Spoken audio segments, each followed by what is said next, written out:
So we are, our series Live in Mindfulness means living 24/7. Take an example. Do Sam live as a Sam 24/7? Yes.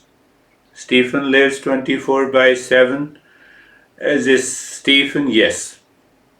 The Stephen doesn't become Sam, Sam doesn't become Stephen. We are going little deeper. So now question comes, how long the journey is? Such a simple question and such a simple answer. Teacher says that you are real self. You declare that you are real self. The journey completes.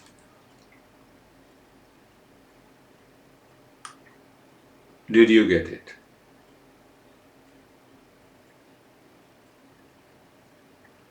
Teacher always says that you are real self. Does your mind also declare 24/7 that you are real self? Journey is complete.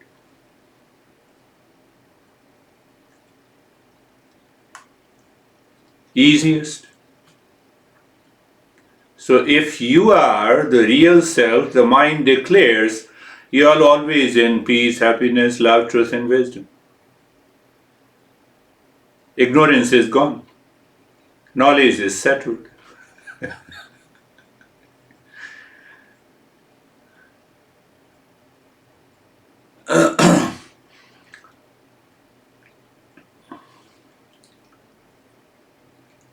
Have you seen the cows? They graze very fast and then they sit down comfortably. They bring the food again into their mouth and they continue to chew, digest, assimilate. That is the life of a seeker. You hear the teacher, you understand it, and after that what? After that you contemplate throughout the day in order to live in the state of mindfulness. You contemplate and reflect. The more you contemplate and reflect, it is done. So that is the way to keep that knowledge, to keep that awareness all the time. So when you keep this knowledge all the time in your mind, what is going to happen? Knowledge is realized, ignorance is gone. I'm putting everything logically. So, but if it does not happen, no, I have lot of problems,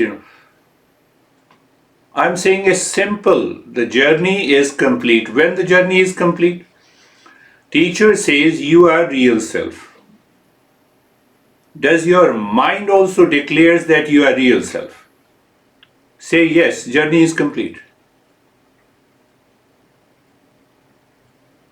How many times it happens during the day?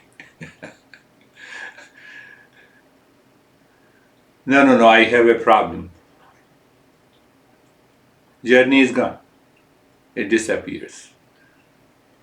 So, when the mind keeps that knowledge all the time, I told you, I gave an example that how long you remember Brandy that you are Brandy during the day, all the time. Brandy doesn't say I'm Jerry.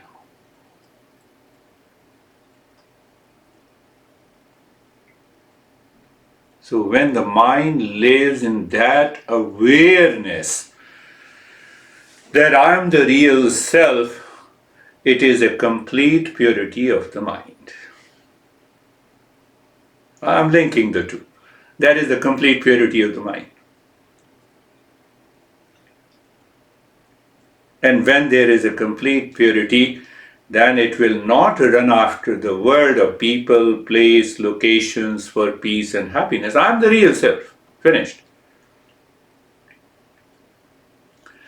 So how these conventional methods to purify the mind works, the universe outside is an opportunity for us to change the way we see the world outside.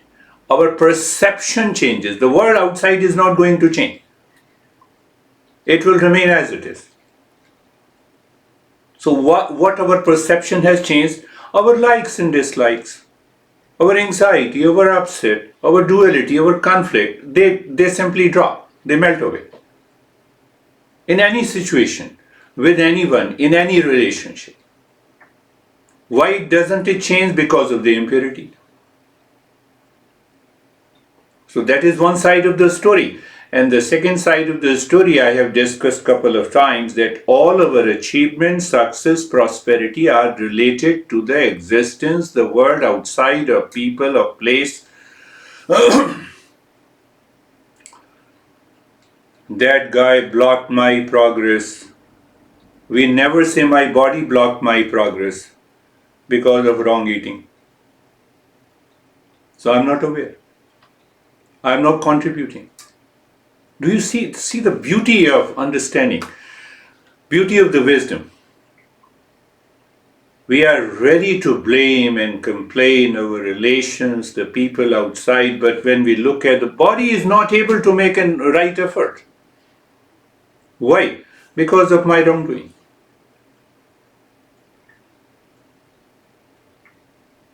So pay attention, all our achievements, wealth, possessions and recognition comes from the world outside.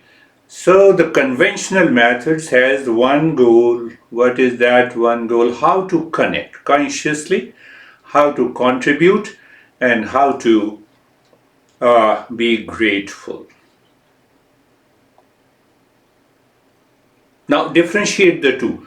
Impure mind is constantly juggling in the world with the desire. So if you have a desire, you have likes and dislikes. You have likes and dislikes, then you have an attachment and detachment. Then you have an anxiety, then you have an upset, and there is a continuous series. I asked one question yesterday, day before yesterday.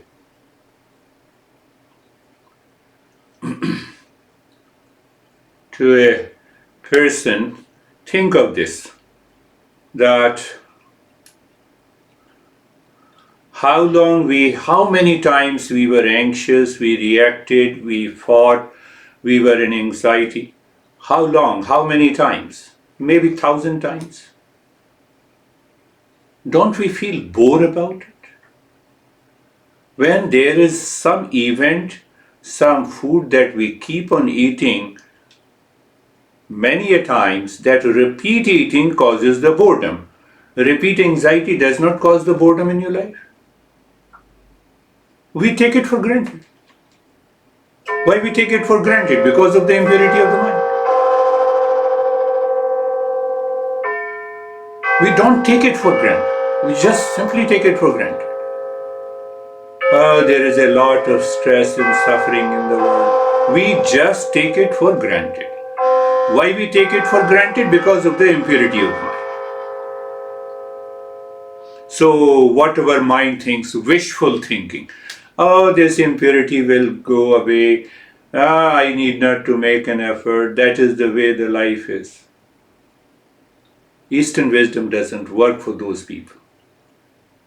The impurity will continue. It will increase manifold.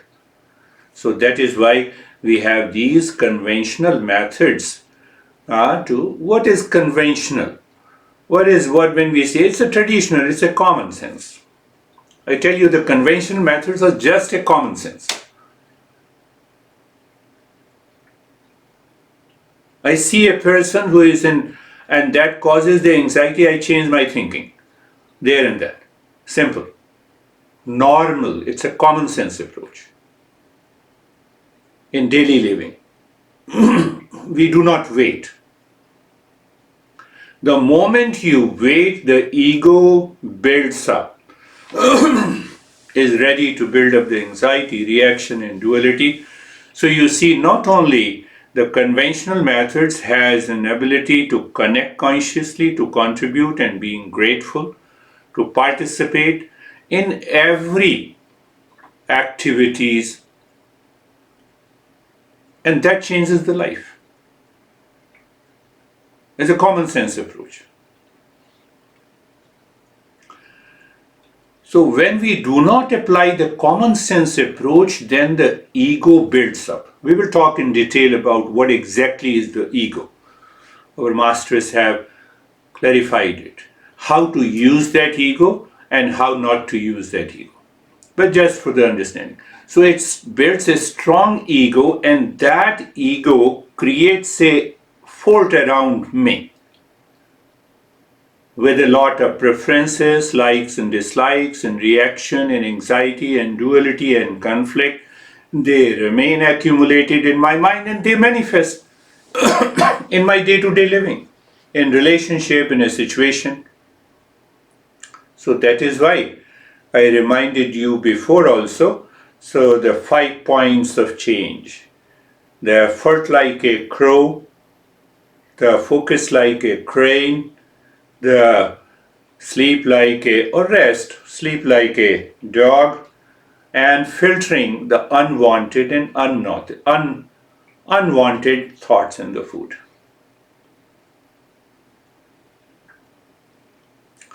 So the first conventional methods we have already covered. Yasna. It's a lifestyle modification to prevent any unfavorable situation and conditions in our life. It's a shock absorber, I tell you. It is simply absorbs all the challenges of anxiety, of duality, of conflict, and we are living from a moment to moment. We are consciously, with love and kindness, with creativity, connected to the world outside. That was one aspect of the conventional method. So what is going to happen? If you constantly contemplate, it will redefine your daily life, daily thought, daily speech, daily action. So when you are redefining, you are purifying the mind. So the first is the yajna.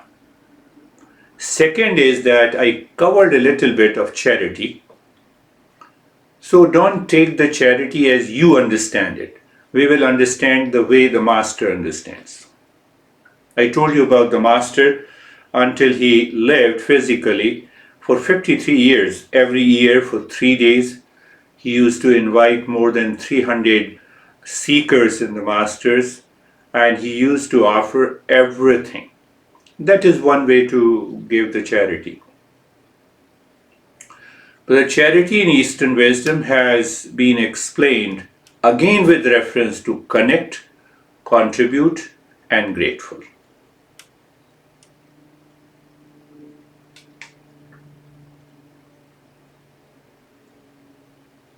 You will get some idea and clarity about this charity. One student lives in Britain and he came to my master. He brought a warm coat, winter coat. That costed a couple of $100, maybe $600 or $700. It was the story of 20 years ago. So with love, with all the love, he offered that coat. So my master put on the coat. After 5 minutes, he removed that. So there was another monk who came to meet my master, and he offered the coat in front of the person who gifted the coat to him. And the guy from the Britain got pissed off. His face was full of anger, and the reaction that I have gifted to my master, why he has gifted to the monk. So my master realized, he said that when you gifted the coat to me, it is my coat. Whatever I do, let me do it. Why you get upset? Did you understand? Why you get upset? You have gifted something to me, now it is my property. Whatever I do, it's my choice. And the problem is that you are still attached with it. You are still attached with it. So you look at it. And that gave me a very strong, very deep impression in my mind. I still remember about 30 years back. So what used to happen almost 30 years back, I used to give all these teachings and used to record in those days in the Sony Walkman, and I used to give even the cassettes on those days. So I had a crazy mind on those days, why my practice should not be given to anyone. Everyone should seek a permission before anyone should do my practice. So once I got this incident, then I put everything on the YouTube. I never felt that it is my practice. Once I have taught and given you the practice, and it is yours. It is yours. So you see that charity has more to do with my impure mind. Again, the principle is the same. How I connect, how I contribute, and how I have to be grateful. It has nothing to do with the quality. No, it has nothing to do with the quantity. It has to do with the quality. Again, remember, connect consciously, contribute, and grateful. Otherwise, Bill Gates, he donated almost billions of dollars. He should have been a great seeker. It is not the quantity. So we are just talking about, we are understanding the word. There is only one English word for dan, that is the charity. So before we go deeper into it, the charity or the dan, which is known as the dan, dakshina, there is another word, bhiksha. So I will cover all the three to make it clear. Normally we say in the modern world that it is a noble deed. It is to be given, whatever you give something without any expectation of any return from those who receive the charity. It is also connected to the social life. Charity is a form of a good action that affects one's future circumstances. So people sometimes offer the charity that if I give you the charity, the God will help me because I'm helping you. So again, an idea of selfishness is also there. Another one text explains that living creatures get influence through dhanam, through charity. Enemies lose hostility. Enemies are those with whom I have some differences. So it has to do more with the mind. A stranger may become a loved one through the charity. I'm just giving on the surface and then we will. It is also a lifestyle management aims at emotional freedom. How emotional freedom? How emotional freedom can be achieved by this conventional method of charity? This is what we need to understand it clearly, and then we will see if we can apply. We are born with no possessions, will die with none. Any possession.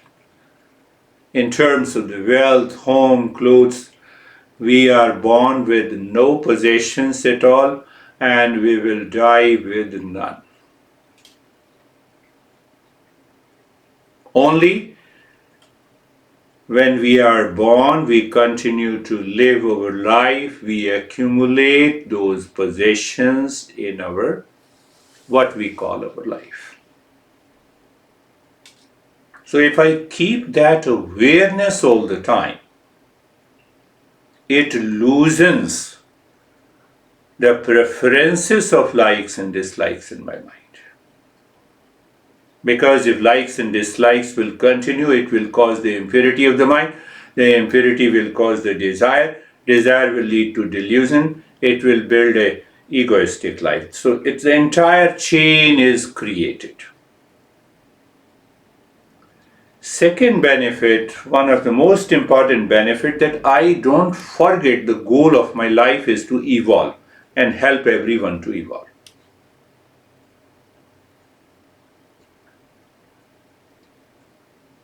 Well, because in a sense, I'm going to contribute. My honey, I'm going to contribute consciously to my honey, to my son, to my friends, to the society, to the nation. So that understanding of that I'm a part of the universe. I don't create my own universe by the ego. It expands the mind, it purifies the mind.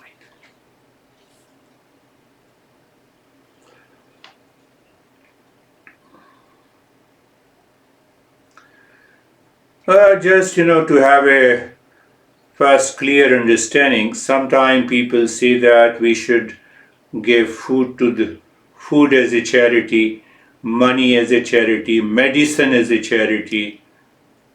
The highest charity is understood in the Eastern wisdom is the giving of a knowledge. Giving of what knowledge? The knowledge that helps me to evolve, that helps me to rise in consciousness. So giving of a knowledge is also considered as a charity. Not only the medicine, not only the food, not only and you protect someone from the miseries and the suffering, that is also considered as a charity.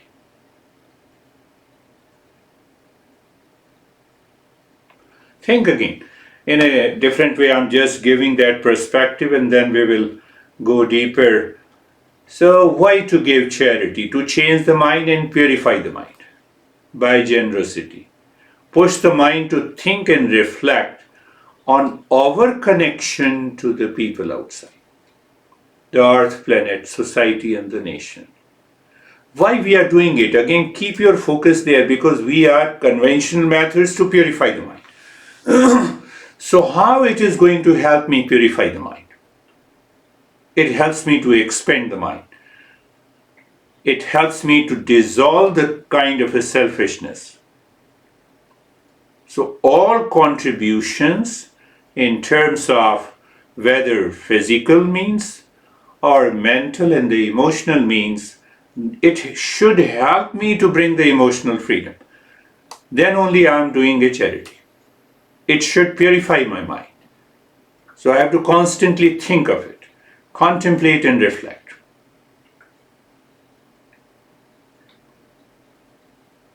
The mind lives in ignorance because of the desire. Desire means seeking peace and happiness from the objects in the world where they are absent. So, I continue to live in delusion.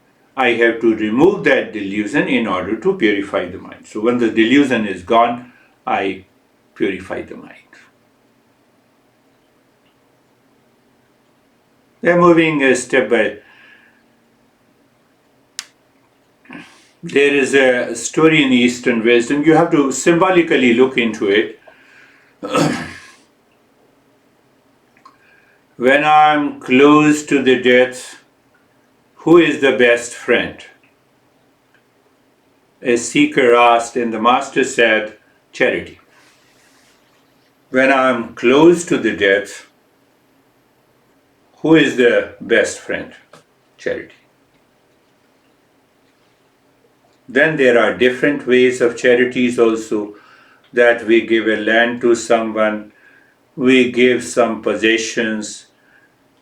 Now, you'll be surprised perhaps, people in this part of the world. Huh? Ashok, do you remember we used the word Kanya Dan? So Dan means charity, Kanya means daughter. Oh, so you give charity of a daughter? Yes, in a very positive way. We gave how it is expressed when one gives up his own daughter to a suitable groom. That is known as the charity. Don't take your mind somewhere.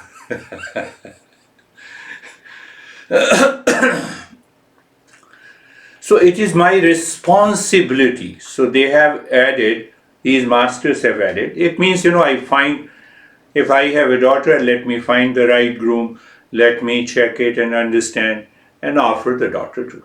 That is also considered a charity. There is another way of the charity you might have, I don't know whether you have heard about it or not,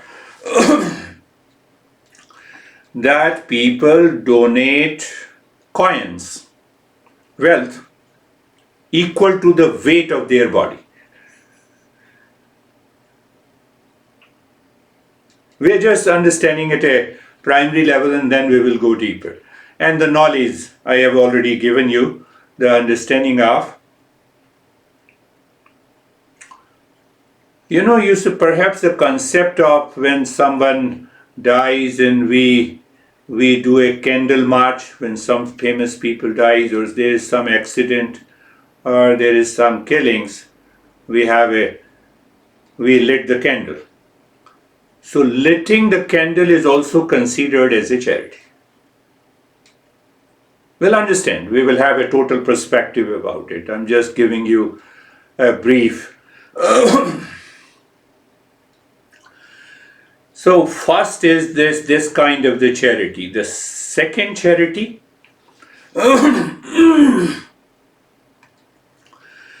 the teacher who has passed on this knowledge, that is also, so in order to compensate out of the love you give to the teacher. That is the second division of the charity. And the third division is known as bhiksha. What is known as bhiksha also? Bhiksha normally means the monk wanders like a beggar, and so that bhiksha means that the moment you see any monk, that is a tradition of India, the moment you see those monk beggars, you always offer the food to them, or you protect. But again, one thing more before we will go deeper, next time, I have to contemplate and reflect on what I possess. Did I get it at the time of the birth? No. It is constantly changing? Yes. It will continue to change? Yes. Do I have a clinging about anything that I possess? Yes, I have to remove it. Then I have to check my mind what I can spare out of love to connect to the others.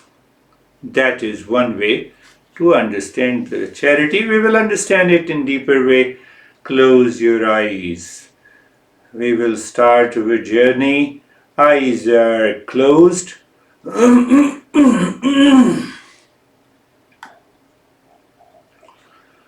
Eyes are closed.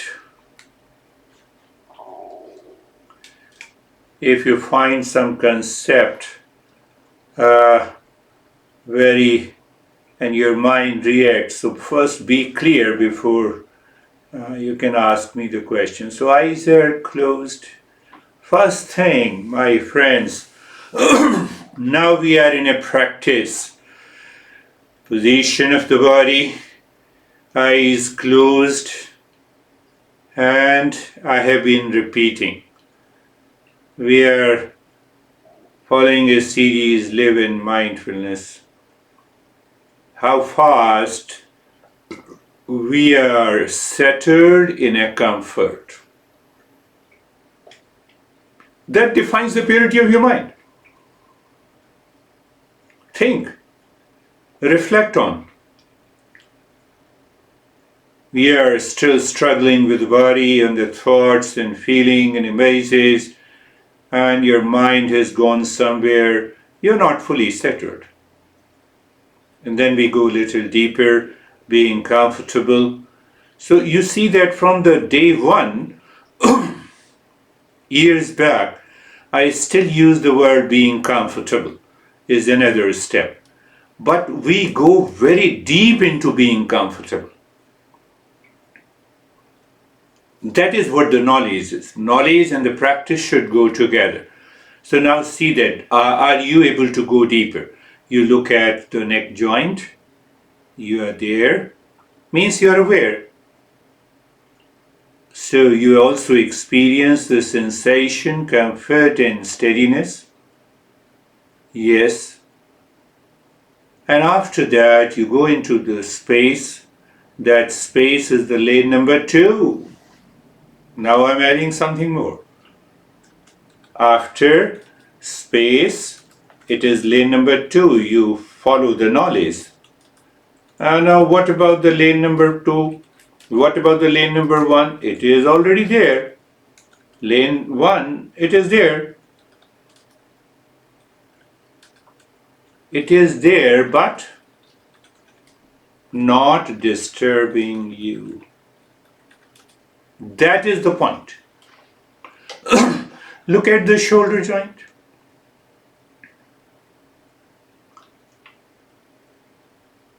Then sensation, comfort and steadiness.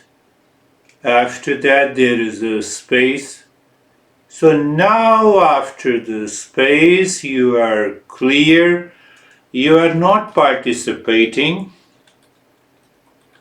in lane 1. I think you remember. Lane 1. You are in lane 2. How? By knowledge, with the knowledge, with practice, with experience. With knowledge, practice, and experience. So what happens then? What happens? This is the power of discernment and nothing. Discernment and dispassion. Just be very clear. We are using the same principles, but we move at a very subtler level. So mind becomes subtle. Another point, when the mind is subtle, it is pure. Can I use the word? When the mind is gross, it is impure. The entire body, from the top of the head to the toes, my friends. You see, I give the same instructions, but it changes its quality, its intensity, its level of awareness. That you have to pick up. So sensation, comfort and steadiness. After that you found some space there.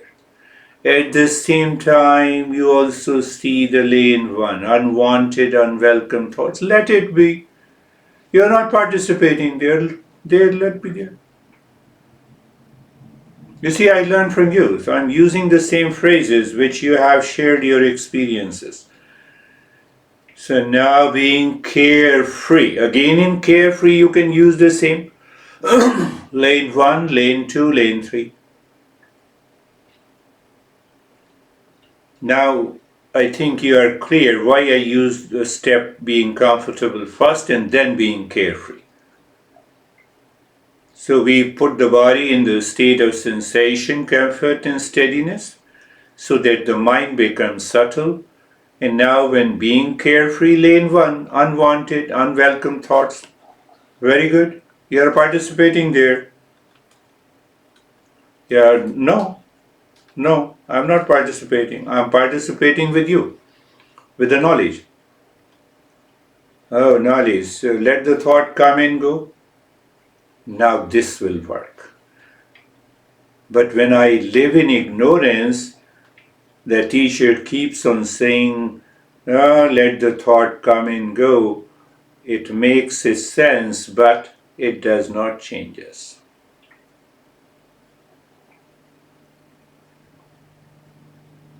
And then we have been doing it with the mantra. Mantra means lane 2, result in the lane 3. So we are aware. We know unwanted, unwelcome thought continues to come, but we are free. We are minimizing the intensity and the frequency of those unwanted, unwelcome thoughts by replacing with the mantra Sarvesham Swastir Bhavatu. Sarvesham Swastir Bhavatu. Sarvesham Swastir Bhavatu. Let there be happiness or well-being for all. That is the meaning. Perhaps, no, why perhaps? You all remember. We recite, then we use the meaning, and then we go into the knowledge. So if well-being or happiness is the essential nature of every living species in this world, including me.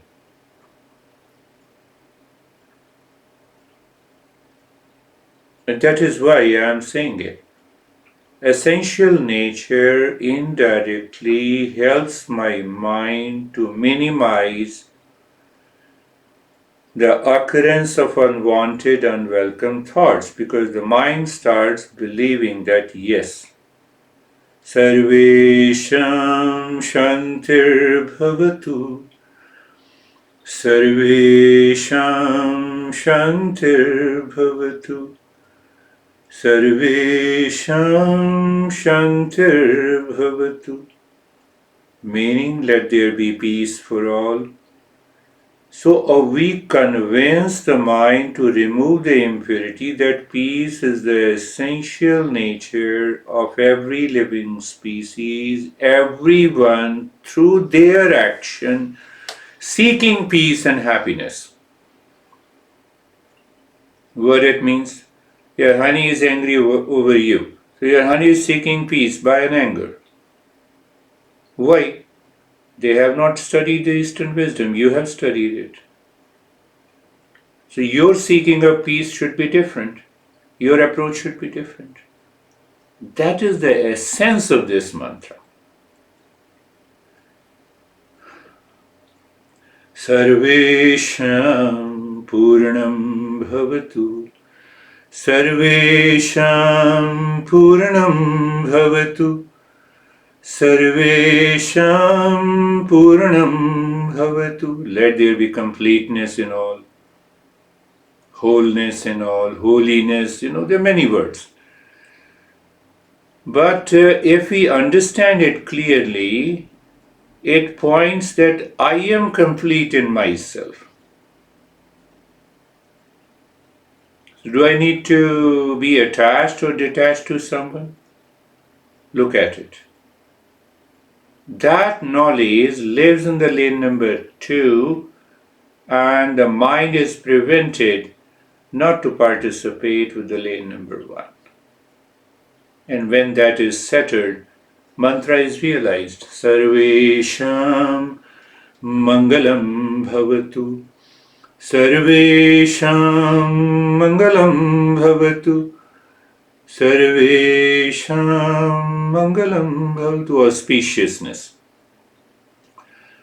Let there be auspiciousness for all means the knowledge, right knowledge. And when there is the right knowledge, it comes with the joy. Knowledge in the joy. Previously, I told you that when there is a happiness or well-being, plus peace, plus completeness, results into auspiciousness. It is the same thing. Now you see that we normally think, I have done a lot of practices, but the total complete change is not coming, so it means I should leave. No. So we are keeping the breathing practice intact, and let us do it for 3 minutes today, I have told you directly.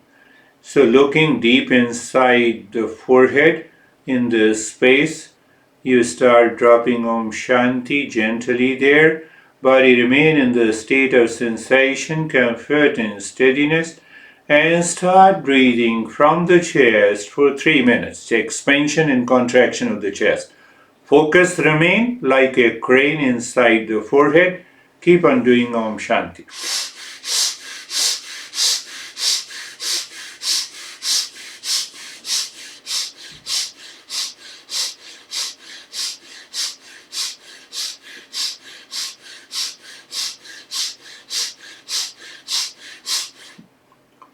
You are not forcing, it's a rhythmic breath. You acquire a rhythm of expansion and contraction of the rib cage with Om Shanti inside the forehead, with steadiness in the body continues. That will make you understand that the mind is not going anywhere, it is totally focused.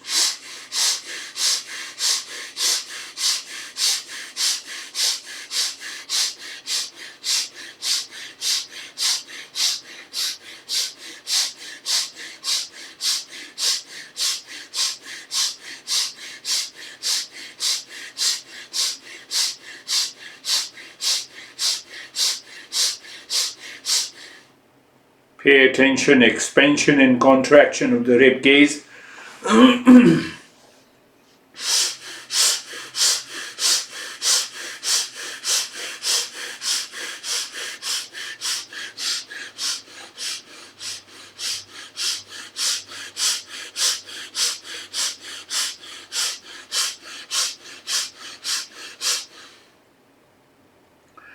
Your mind will try to trick. 3 minutes is a big deal. I cannot do it. I can do it. It has lot of thoughts pertaining to that. That is lane number 1. You are working on that. That is why I intentionally told you that we are going to do it for 3 minutes today. The moment any objection comes, I cannot do it, it comes from the same mind.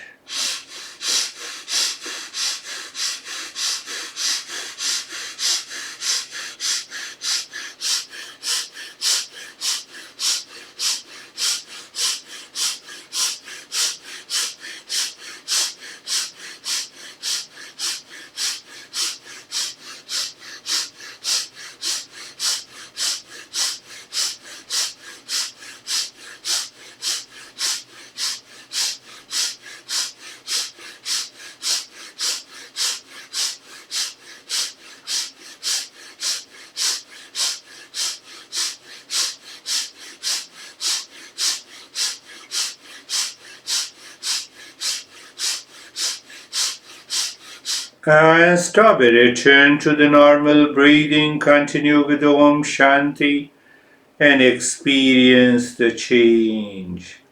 I covered that topic. The knowledge and the experience are two different things. So continue to experience the changes, recognize, accept it, and we will continue the journey. Om Shanti continues, and now start with the belly breathing.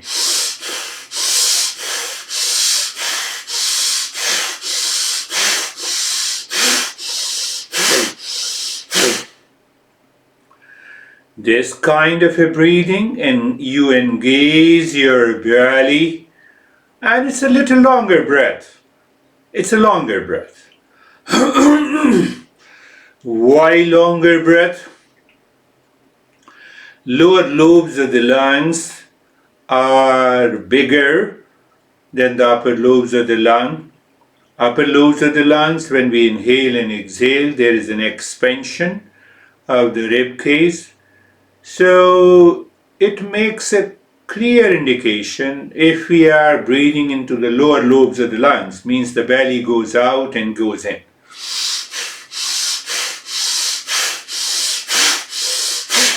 Three minutes.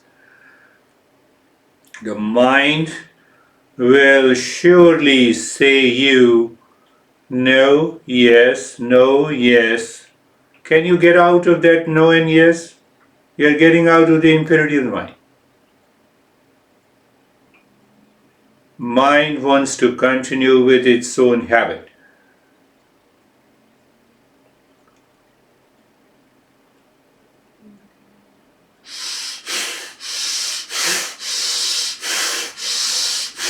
Pay attention, it's a little longer breath.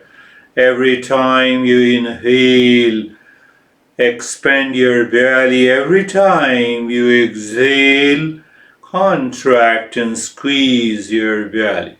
So that rhythm is maintained.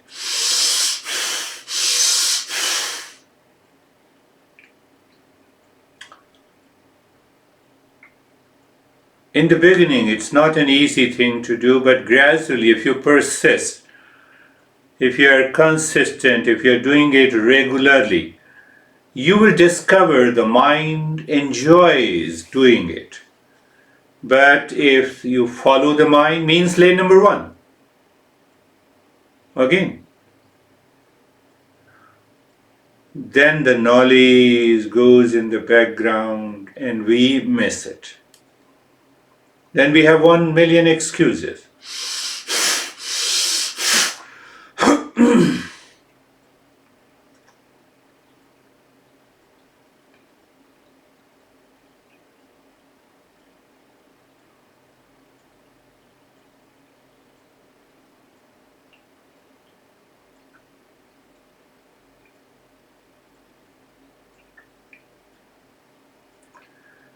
And stop the breathing. Om Shanti continues. Body remain in the state of steadiness. Recognize and accept the changes that is taking place consciously. Nothing is done unconsciously. So you are in control of your journey. And now we will go with belly and the chest breathing together. Om Shanti continues. Start with a long, deep and the hissing breath.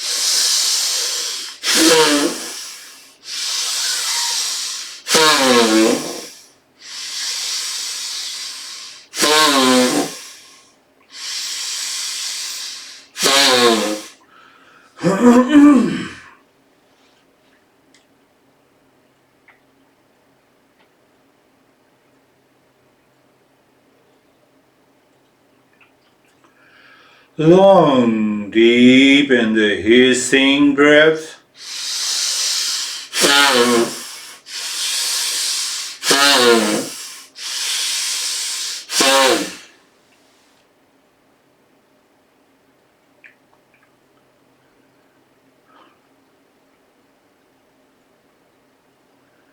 Normally we say in the tantra tradition, the lane number one completely melts away by the deep, long and the hissing breath both from the belly and the rib cage.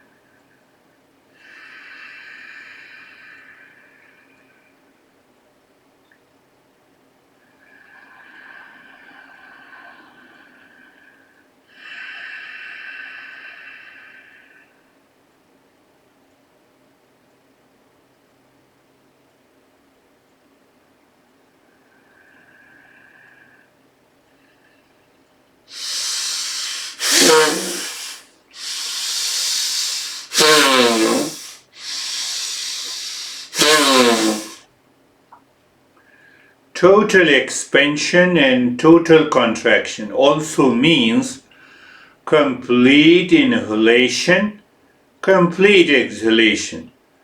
It also means you inhale into all the lobes of the lungs and you exhale completely from all the lobes of the lungs.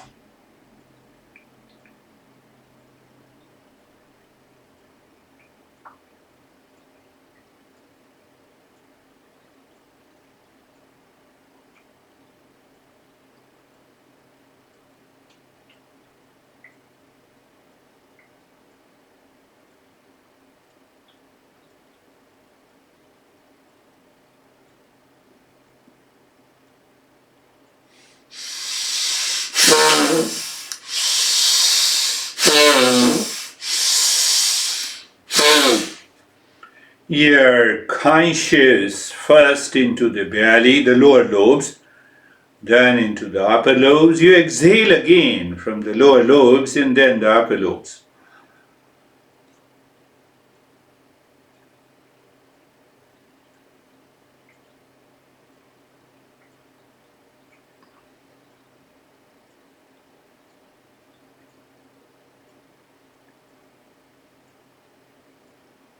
And stop it, do nothing.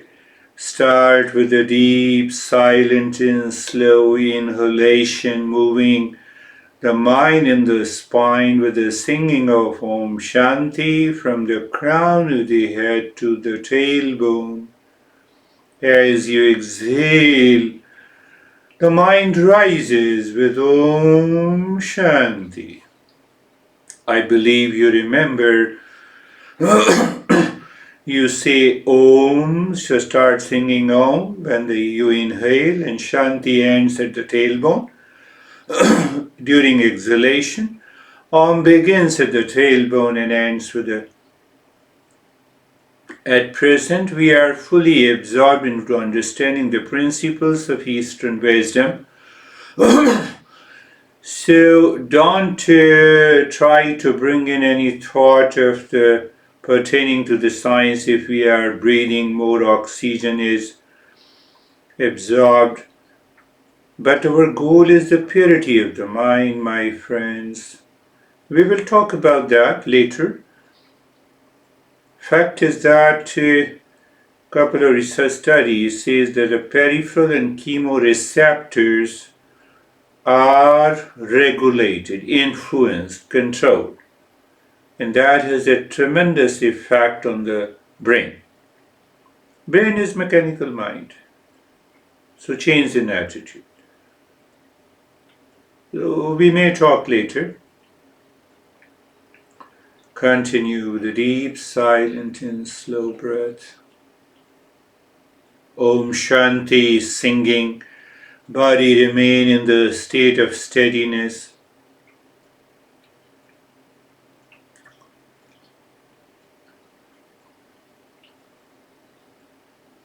And leave this deep silent slow breathing also.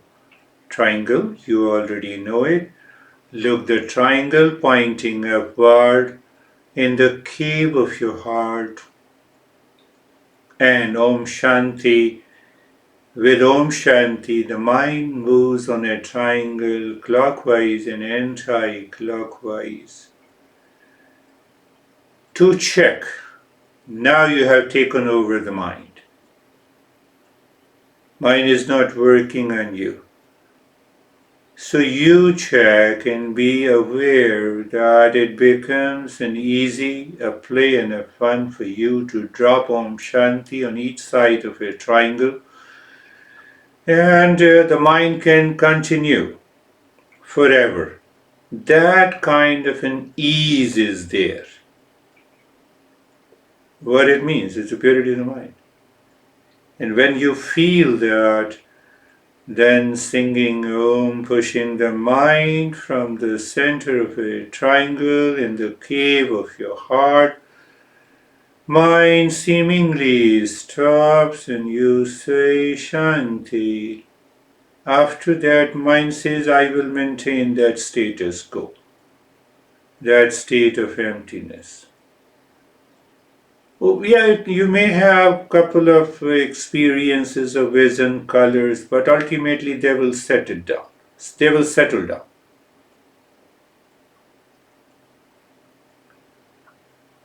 But if the self-absorption breaks up because of the lane one, no issue. Return again.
Shanti, Shanti, Shanti.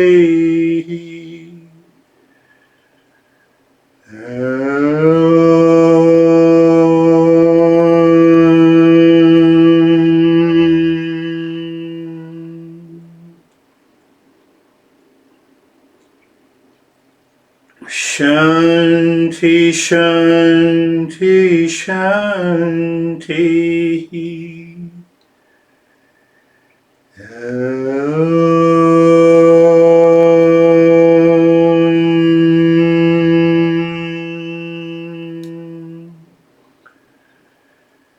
Shanti, Shanti, Shanti.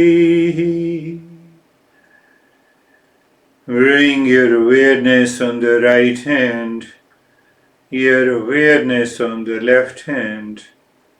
Lift your both the palms, place it on your eyes, open the eyes inside the palms, know your experiences.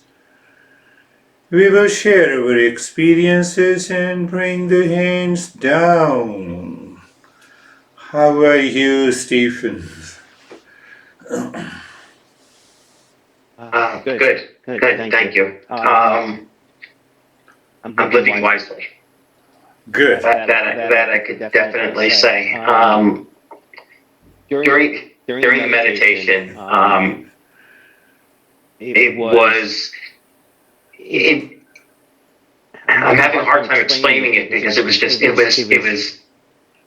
a little bit challenging, but not challenging, and it was almost as if your suggestion made me think about it.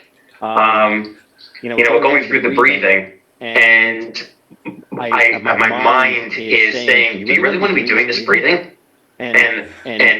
And I kept saying, and I was actually, I don't know if I was laughing, if you saw it, but I was, it's like everything in my life, I'm becoming so aware of everything instantaneously by applying these principles. So immediately I kept saying, okay, this is the mind, and you're messing with me, and I know you're messing with me, so do I continue to listen to you, or do I just tell you to shut up? And it just went on during each one of them until we got to the triangle, where finally it was like my mind said, "Okay, you win," and it just left.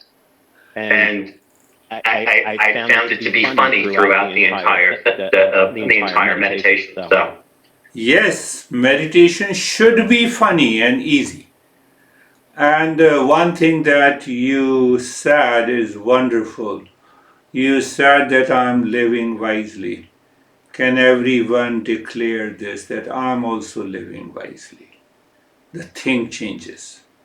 That is what at the beginning of a talk, I said that teacher told you you are real self. Does your mind also declare that I am real self? The journey is complete. Done. It doesn't mean that you stop joining. How are you, David and Jerry? Very good meditation. The deep breathing was met with very little resistance from the mind whatsoever. So after each different deep breathing exercise, I just got into this deeper and deeper state, and then after the nyasa, I just was in bliss the entire time, and actually it was very difficult to come out of it. So very deep. Beautiful. But very aware. Beautiful, very aware. I want to put one more point here so that you live wisely and become aware. You means everyone. Your experiences, sharing of your experiences depends on where that I is sitting. So that I for Stephen was sitting in the intellect. For I, David, the way he explained, it was sitting in the life force. That is how he explained. Prana, that is how you explain that there was a least resistance. So it doesn't matter where it is sitting, but I become more and more aware. That is the main point. So that you learn that you become your own teacher. That's why I talked about it. How are you, Jerry? Very good, thank you. I don't know, it's difficult actually to describe that meditation. It was just, I didn't have a lot of thoughts during the meditation, and I just was there with your words, with the breath, with the ease of it. And then the mind, notice when we talked on Saturday, and the description then of not wanting to, the mind doesn't want to get in the mud. Well, the mind doesn't want to label things. I've noticed the mind is like, if the mind does something, the mind corrects itself automatically. It's kind of an interesting thing. Yes. It's where even when you're in conversation, you just want to let things be. They don't have to have a label. It's a beautiful, Jerry. One thing is that once these principles are settled in the intellect, the mind corrects by itself. That is the beauty of this journey. Because the mind corrects by itself, not by an action, by understanding, by being aware. That is the beauty of this journey. You have touched upon another level, so that we will take up. How are you, Samir?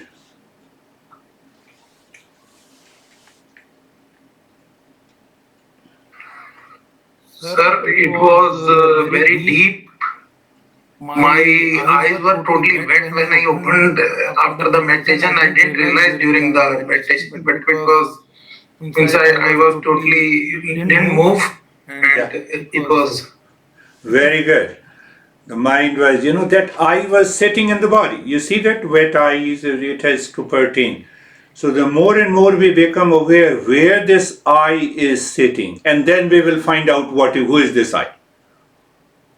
That is the very clear understanding of the journey. That's really good. Wetting of the eyes obviously explains a deeper state of the calmness. So how are you, Sam?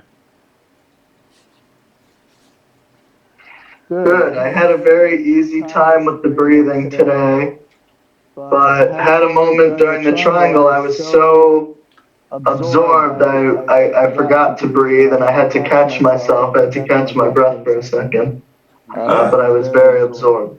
Very good. Total absorption. So breathing was quite easy. So I sat there and then I went into the mind, totally absorbed. That's really good.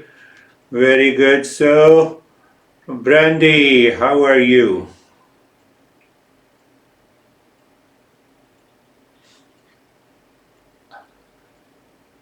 I don't hear you.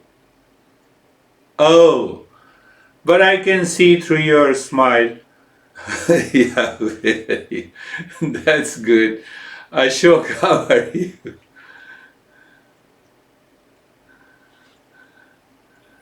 thank you, sir. Thank you. It was a very good and peaceful, and I've been Saturday session week studied about the dissociation of the body, dissociation of the mind, dissociation of the breath. Yeah. So throughout the day time, I contemplate and reflect on that. That's So it is good. very useful, and awareness is getting more and more. Very good. Yeah, I could see you have changed. You are changing a lot. Yes, and how are you, Vaibhav?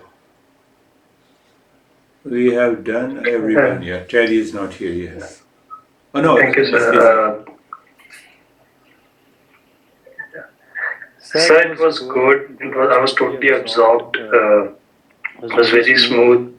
It's like that I am not taking care of my mind, so to follow the right path and then follow that became recognized that it can be free. It cannot be stick to the impressions. It can be live in freedom. So it was very peaceful. Very good. Wonderful. That's what we should find the progress. We have anesthesia. Yes. Thank you. It was very deep meditation. It looked like all my feelings and mind was one pointed. A lot of what's happening today in my body.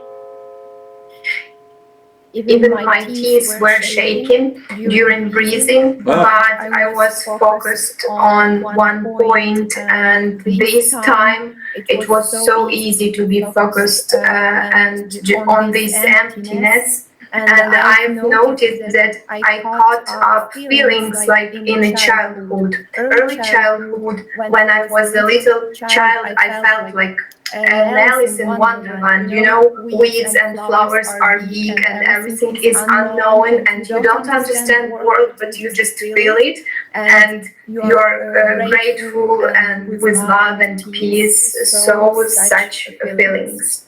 Beautiful. You are still a child.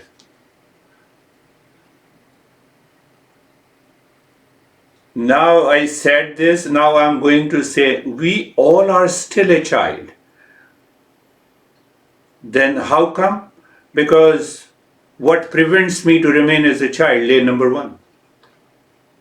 Now link this to. Lane number 1, unwanted, unwelcome thoughts. They have been accumulated for so many years with the reaction, with anxiety, with the duality. They keep on repeating.